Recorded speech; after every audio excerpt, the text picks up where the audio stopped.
कौन जानता था कि माही को बधाई देने वाला पहला व्यक्ति विक्रम ओबेरॉय होगा। माही ने स्माइल देते हुए कहा, थैंक यू। जिस पल वो मुस्कुराई, विक्रम ने आंखें मूंद ली। माही ने थैंक यू कहने के बाद बनी को देखा। अगर ये नहीं होता तो मैं अपने ऑडिशन के लिए कभी नहीं जा पाती। आओ डार्लिंग, चलो ये दूध पी लो। बनी ने अपने दूध के गिलास को देखा और फिर माही और अपने पापा की बियर को देखा। उसे अच्छा नहीं लगा, लेकिन फिर उसने अपना सारा दूध पी लिया। तभी विक्रम को कोई जरूरी कॉल आया और वो बात करने बालकनी में चला गया। माही ने बनी को अपनी बियर दी। हे, तुम इसे टेस्ट करना चाहते हो? थोड़ा सा पी लो, लेकिन केवल एक ही सिप, और आपके पापा के आने से पहले। बनी बहुत खुश हुआ और उसने बियर टेस्ट की। हालांकि टेस्ट अच्छा नहीं था, फिर भी वो ऐसी शरारत करके बेहद खुश था। विक्रम के वापस आने के बाद माही ऐसा दिखावा कर रही थी कि कुछ भी नहीं हुआ हो। बनी अपने पापा से भी ज्यादा स्मार्ट था। वो भी धीरे धीरे अपना दूध पी रहा था। विक्रम ने ऐसा बर्ताव किया जैसे उसने कुछ भी नोटिस नहीं किया, लेकिन उसकी आंखों से साफ पता चल रहा था कि वो समझ चुका है। उन तीनों ने बहुत अच्छे से खाना खाया था। माही ने काफी खाने का सामान खरीदा था, लेकिन अब सब खत्म हो चुका था।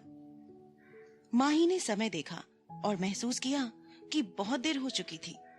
जैसे ही उसने सोचा कि उन्हें जल्द ही वापस जाना चाहिए, तभी बिजली चमकी और इसके बाद तेज गड़गड़ाहट की आवाज आई। ये एक भारी तूफान की तरह लग रहा था। तभी माही ने कहा, मैंने आज न्यूज चैनल पर देखा था कि आज रात आंधी तूफान आने वाला है। माही अपनी खिड़की के बाहर बारिश को देख रही थी। बनी ने माही की तरफ देखा, जैसा कि विक्रम भी देख रहा था। अंत में पापा और बेटे की जोड़ी को थोड़ी देर तक घूरने के बाद उसने कहा, मौसम अच्छा नहीं दिख रहा है, इसलिए अगर आप बनी को घर ले जाना चाहते हैं तो ये खतरनाक हो सकता है। आप दोनों यहीं रुक सकते हैं, अगर आप चाहें तो। उसे लगा कि विक्रम को यह बात बिल्कुल भी अच्छी नहीं लगेगी। विक्रम ओबेरॉय ने कहा, ठीक है। बनी ने अपने छोटे से सिर को बार बार हिलाया। माही को ऐसा लगा कि वो दोनों भी यही चाहते थे। वो पागल होने वाली थी। विक्रम और बन्नी पूरी रात वहीं रहने वाले थे। उसकी कंपनी ने उसे जो घर दिया था वो बड़ा नहीं था। इसमें केवल एक बेडरूम और एक लिविंग रूम था। ये तय करना कि वो तीनों कहां सोने वाले हैं थोड़ा मुश्किल था। आज मैं लिविंग रूम में सो जाऊंगी। आप और बन्नी मेरे बेडरूम में सो सकते हैं। मैं बेडशीट बदल देती हूँ। तभी विक्रम ने कहा, कोई जरूरत नहीं है, लिविंग रूम में मैं सो जाऊंगा। आप बेडरूम में बन्नी के साथ सो जाइए। माही को लग रहा था कि ये सब गलत है। उसने इतने बड़े सीईओ को सस्ते बर्तन में खाने को दिया और अब वो उसे लिविंग रूम में सुला रही थी। अगर वहां बनी नहीं होता तो वो विक्रम को रुकने नहीं देती, क्योंकि एक आदमी और एक औरत एक ही छत के नीचे नहीं रह सकते। उससे केवल परेशानी होती, लेकिन उसके पास फिलहाल कोई ऑप्शन नहीं था और नहीं भी था। विक्रम के लिए अपने बेटे को ऐसे खराब मौसम में घर से लेकर जाना खतरनाक होगा। माही ने कहा, मैं आप दोनों के लिए कुछ कपड़े देखती हूँ ताकि आप लोग हाथ मुंह धोकर अपने कपड़े बदल सको। कुछ देर ढूंढने के बाद उसे कुछ कपड़े मिल गए। माही के पास कुछ प्रॉप्स थे, जिसमें से एक बच्चे के लिए पिकाचू पजामा की जोड़ी थी। उसने इसे पैक कर दिया था, लेकिन वो ड्रेस बन्नी के लिए एकदम सही थी।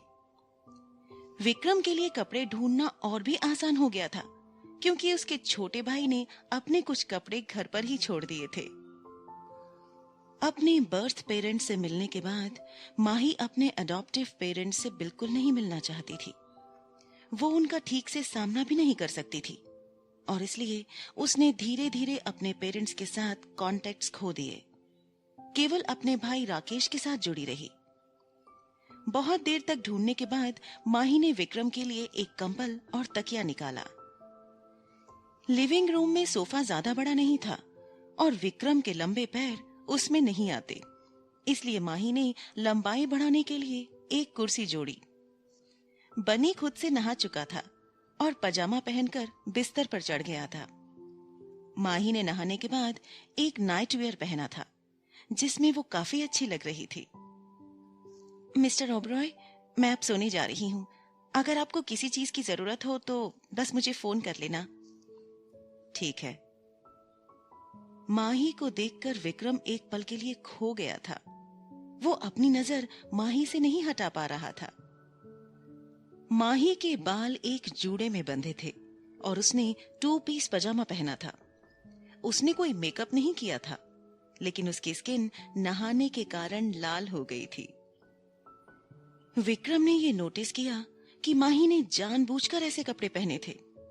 विक्रम के दिल में हलचल होने लगी। माही अपने बेडरूम में चली गई और अपने बिस्तर पर बनी को देखा। जल्दी से सो जाओ।